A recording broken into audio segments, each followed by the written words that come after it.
These are the dog breeds that are illegal to own in countries around the world, and in some cases, owning one gets your dog seized and destroyed. This currently exists in at least 84 countries, and 74 of those enforce it at a national level, according to a March 2025 report from dogsbite.org. That works out to close to a third of the world's population living somewhere with some kind of breed ban already on the books. Before the list starts, you need to know what we are actually talking about here. Breed-specific legislation, or BSL, bans or restricts dogs based on breed or type, meaning how the dog looks, rather than looking at what any individual dog has actually done.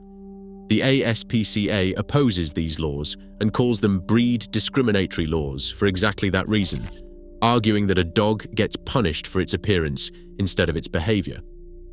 These laws range from full bans, where owning the dog is simply illegal, all the way down to lighter restrictions such as muzzling in public, mandatory leashing, required insurance, permits, neutering, or some combination of all of it. None of this is new. Dog-related liability laws trace back to Roman times, but the modern wave we are covering today started in the United States in the 1980s, after a run of heavily publicized fatal attacks pushed the issue into the headlines.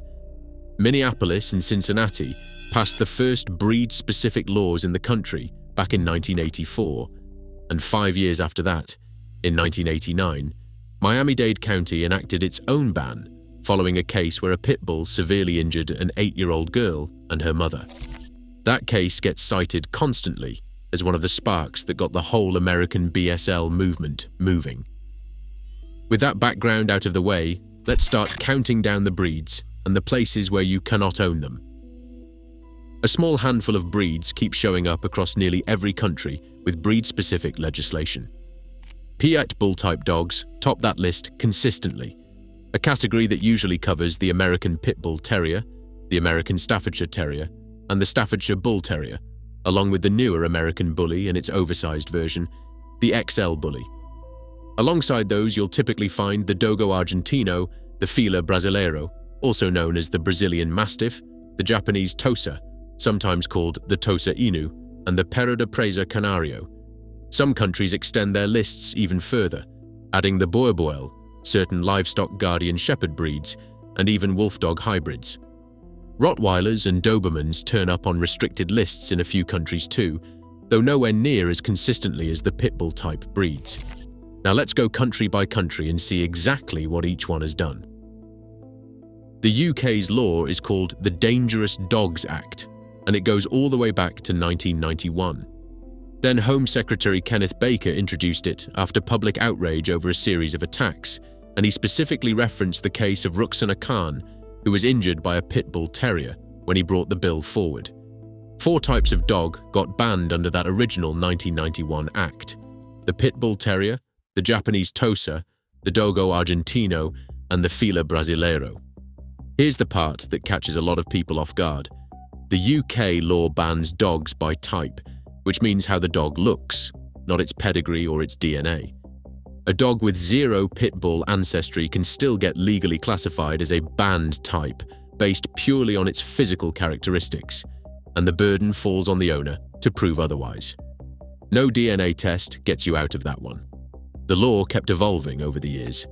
Courts gained the power to exempt individual dogs from destruction through what's called a contingent destruction order in 1997. And then in 2014, the act got extended to cover private property, including the owner's own home. And that's when the list grew by 1.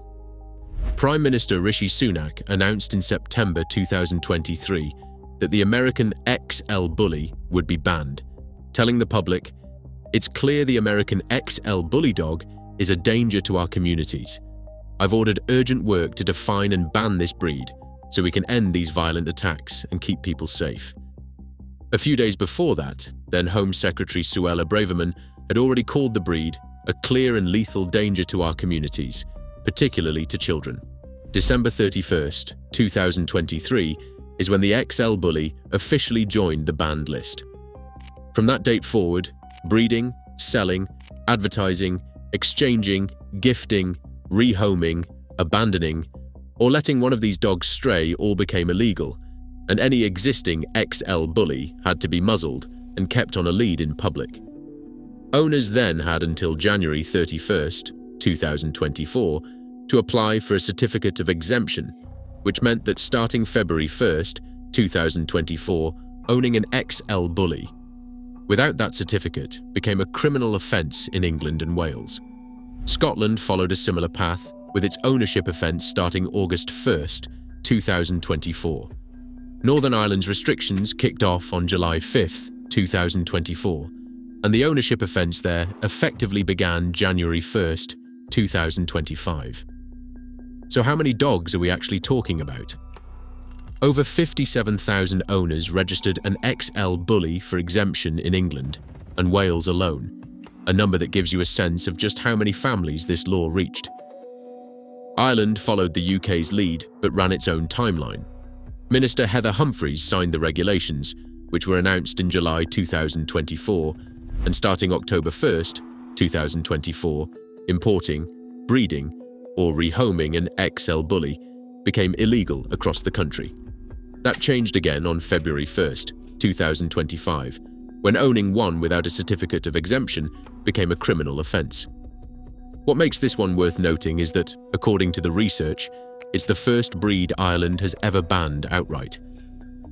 Denmark runs one of the more extensive lists in Europe. The Pit Bull Terrier and the Tosa Inu have been banned there since 1991, and the country expanded that list dramatically through a law that took effect July 1st, 2010, bringing the total number of banned breeds up to 13. Germany splits its approach into two tiers.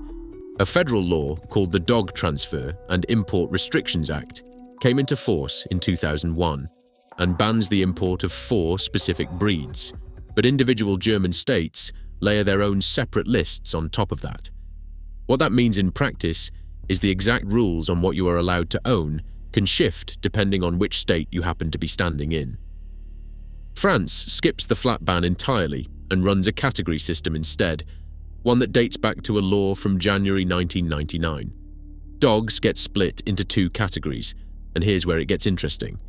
Whether a dog counts as restricted can actually hinge on its paperwork. The same breed might get treated as a heavily restricted Category 1 dog without pedigree registration, yet get treated completely differently if it has official pedigree documentation. Singapore groups its restricted breeds under the label Specified Dogs. Owning one requires a banker's guarantee, third-party liability insurance, and mandatory obedience training for the dog. And on top of all that, none of these specified dogs are allowed inside HDB flats, Singapore's public housing system, which happens to be where most of the country's residents actually live. Ontario runs Canada's most well-known breed ban, passed through Bill 132 in 2005 and taking effect that August. The United States has never had a nationwide breed ban, since this has always been handled city by city, county by county, or state by state. Denver's ban dates back to 1989, the same year as Miami-Dade's, but both cities have since reversed direction entirely.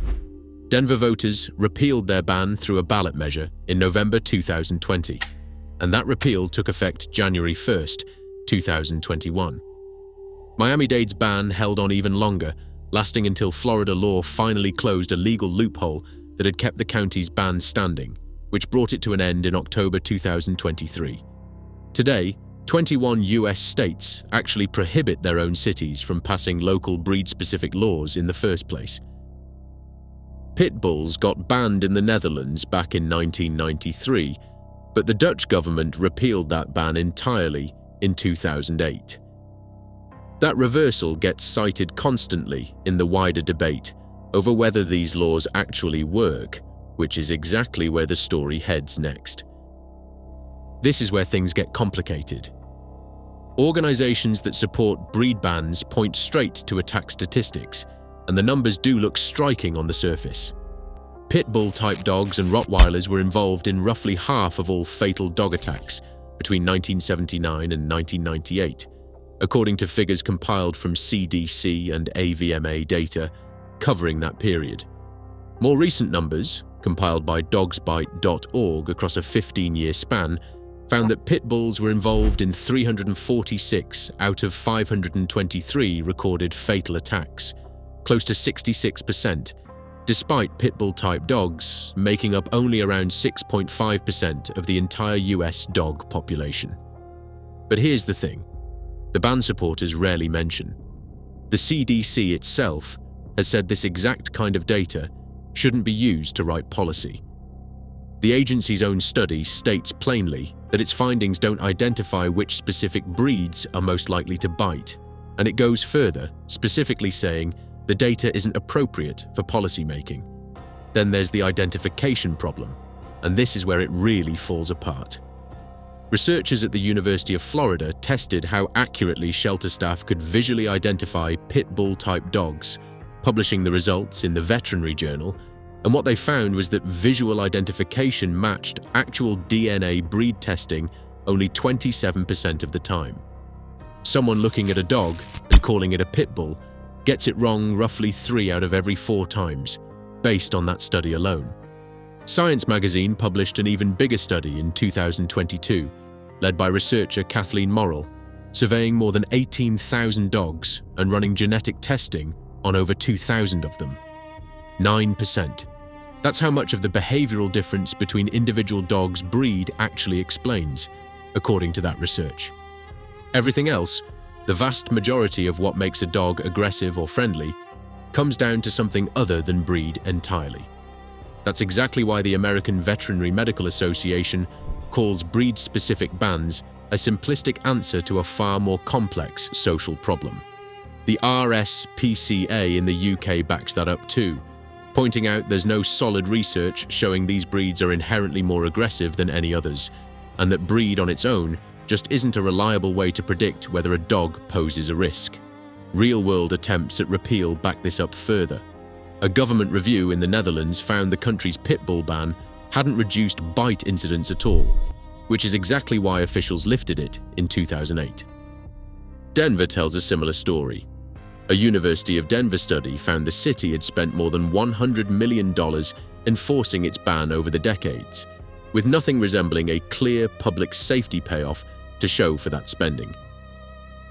Back in the UK, the rollout of the XL bully ban came with real numbers attached, and those numbers paint a genuinely difficult picture. Under the government's compensation scheme, 406 dogs have been euthanized by owners who decided not to keep their dog rather than go through the exemption process. Separately, roughly 900 exempted XL bully dogs had died in total by early January 2025, a figure that came out of a Freedom of Information request submitted to DEFRA. Enforcement tells its own story. Police forces across the UK seized more than 4,500 XL bully-type dogs in the time since the ban began, according to the National Police Chiefs Council. The rescue and shelter sector felt this shift hardest of all.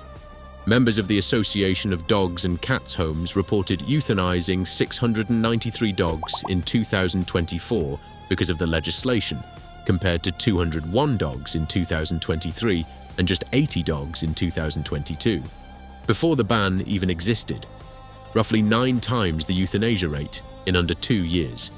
The RSPCA's Dr. Samantha Gaines put the welfare sector's frustration into words directly.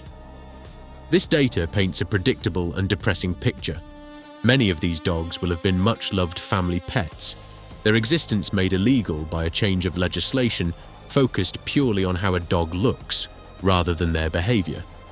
A group called Don't Ban Me, License Me legally challenged the ban, and that judicial review got dismissed on December 17, 2025, by Mrs. Justice Lang. Her ruling stated that it was rational for the government to act on the evidence available to it about dog attacks and fatalities, even though the same review found the government had failed a specific equality duty in how it approached the ban, a finding that ultimately didn't change the outcome. Further changes are already locked in for the near future. The requirement for third-party insurance on exempted dogs disappears starting July 1, 2026, and a new condition requiring supervision of the dog around children under 12 begins November 1, 2026. That's the full picture of the breeds you legally cannot own depending on where in the world you happen to live. From the UK and Ireland's XL bully bans, to Denmark's list of 13 breeds, to Germany's overlapping federal and state restrictions, to Singapore's specified dogs list, to the patchwork of city and county bans scattered across the United States, breed-specific legislation now touches a huge portion of the globe, with at least 84 countries restricting dangerous breeds in some form. The picture isn't simple, though. The same governments passing these bans rely on data that agencies like the CDC say shouldn't be used for policymaking in the first place, and that 27% identification accuracy figure raises real questions about whether these laws even target the right dogs to begin with. Meanwhile, the Netherlands, Denver, and Miami-Dade all eventually walked their bans back entirely. One thing is clear: this fight is far from settled. The UK keeps adjusting its XL bully rules right into 2026. Ireland's ban is barely a year old, and the argument between public safety and deed not breed shows no sign of quieting down anytime soon. Wherever you land on it, if you're a dog owner, knowing exactly what the law says about your dog, wherever you happen to be living, genuinely matters.